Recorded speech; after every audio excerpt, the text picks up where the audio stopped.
السلام علیکم ناظرین، آپ لوگ اللہ کے رحمت سے بہت زیادہ ہی خوش ہوں گے۔ تو آج کا اس واقعہ کو آخر تک سننے کے بعد آپ کا ہوش اڑ جائے گا۔ تو اس چینل کا پہلا ویڈیو ہے، انشاءاللہ تبارک و تعالیٰ آپ لوگ اگر ساتھ دیے تو ویڈیو بناتے رہیں گے۔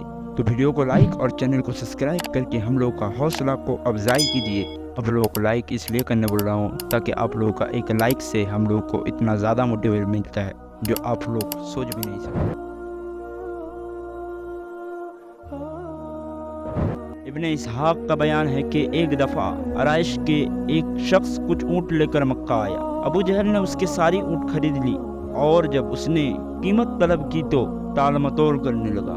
عرائش نے تنگ آ کر ایک روز حرم کعبہ میں سرداران قریش کو جا پکڑا اور مجمع عام میں فریاد شروع کر دی۔ دوسری طرف حرم کے ایک گوشے میں نبی اکرم صلی اللہ تعالی علیہ وسلم تشریف فرما تھے۔ سرداران قریش نے اس شخص کو کہا، ہم کچھ نہیں کر سکتے، دیکھو وہ صاحب جو کونے میں بیٹھے ہیں اس سے جا کر کہو، وہ تمہارا روپیہ دلوا دیں گے۔ عرائش حضور صلی اللہ تعالیٰ علیہ وسلم کی طرف چلے آئے اور سرداران قریش نے کہا، دیکھنا آج لطف آئے گا۔ عرائش نے جا کر حضور سے اپنی شکایت بیان کی۔ آپ اسی وقت کھڑے ہوئے اور اس کو ساتھ لے کر ابو جہل کے مکان کی طرف چل پڑے۔ سرداران قریش نے پیچھے ایک آدمی لگا دیا اور کہا کہ جو کچھ گزرے اس کی خبر لا کر دینا۔ حضور نبی کریم صلی اللہ تعالیٰ علیہ وسلم سیدھے ابو جہل کے دروازے پر پہنچے اور کنجی کھٹکھٹائی۔ اس نے پوچھا، کون؟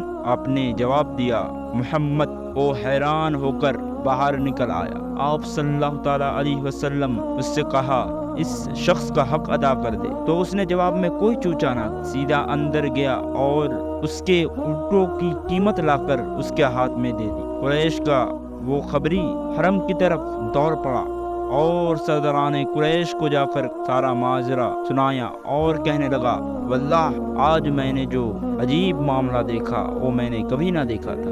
ابو جہل جب نکلا تو محمد صلی اللہ تعالیٰ علیہ وسلم کو دیکھتے ہی اس کا رنگ فیکا ہو گیا، اور جب محمد صلی اللہ تعالیٰ علیہ وسلم نے اس سے کہا کہ اس شخص کا حق ادا کر دے تو یہ معلوم ہوتا تھا کہ جیسے اس کے جسم میں جان ہی نہیں۔ اس واقعہ سے ہم لوگ کو یہ سمجھ میں آتا کہ ابو جہل کا دل میں حضور صلی اللہ تعالیٰ علیہ وسلم کا خوف ہمیشہ سے رہا ہے، لیکن آپ لوگوں کو عشق رسول اپنے دل میں رکھنا ہے اور خدا کا خوف ہمیشہ سے اپنا دل میں رکھنا ہے۔